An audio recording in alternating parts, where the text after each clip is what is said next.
नमस्कार दोस्तों। एक सवाल जो मुझे हमेशा पूछा जाता है कि हम अपने सक्लेंट्स को वाटरिंग कब करें। अब दोस्तों सच बोलूं तो मैं इसका उत्तर नहीं दे सकता हूं, क्योंकि आपकी वाटरिंग कई चीजों पर डिपेंड करती है।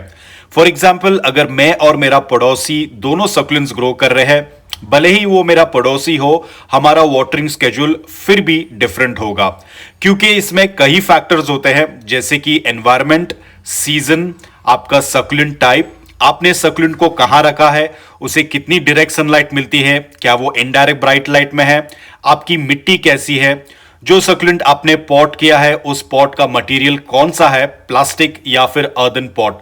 फिर आता है आपका सक्लेंट टाइप। सारे सक्लेंट्स को सेम टाइप की वाटरिंग की रिक्वायरमेंट नहीं होती है, लेकिन एक चीज कॉमन रहती है और वो है कि आपकी मिट्टी जो है पूरी तरह से सूखनी चाहिए। उसके बाद आप 2 या 3 दिन का समय दे सकते हैं और फिर कंप्लीट वाटरिंग करें। अब दोस्तों, जब भी मैं वाटरिंग करता हूं, मैं ये इंश्योर करता हूं कि मैं फ्री हूं और मेरे पास कोई और काम नहीं है, क्योंकि ये एक बहुत ही स्लो प्रक्रिया होती है। मैं जल्दी जल्दी में अपने सक्लेंट्स में पानी नहीं डालता हूं। अब क्योंकि मेरे पास इतने सारे सक्लेंट्स हैं, तो मैं इनको 2 भागों में बांट लेता हूं। एक होता है मेरा बॉटम वाटरिंग, जिसमें मैं ट्रे का इस्तेमाल करता हूं, उसमें थोड़ा पानी भर देता हूं और सक्लेंट के पॉट को उसमें रख देता हूं।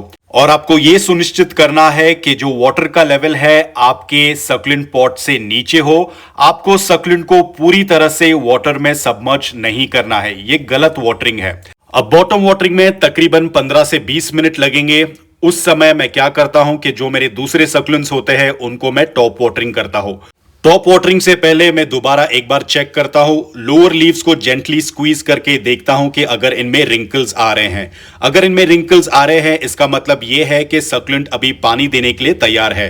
तो अब धीरे धीरे मैं पानी सिर्फ मिट्टी में देता हूं, सक्लेंट के ऊपर नहीं। सक्लेंट के पत्तों या रोजेट में पानी ना डालें। अगर आपका सक्लेंट डायरेक्ट सनलाइट में है तो इससे सनबर्न हो सकता है लीव्स पर। तो हमेशा जो है सिर्फ मिट्टी में वाटरिंग करें। और जब भी आप वाटरिंग कर रहे हैं तो आपको वेट करना है जब तक वाटर ड्रेन होल से निकल ना जाए। इसे कंप्लीट वाटरिंग कहा जाता है।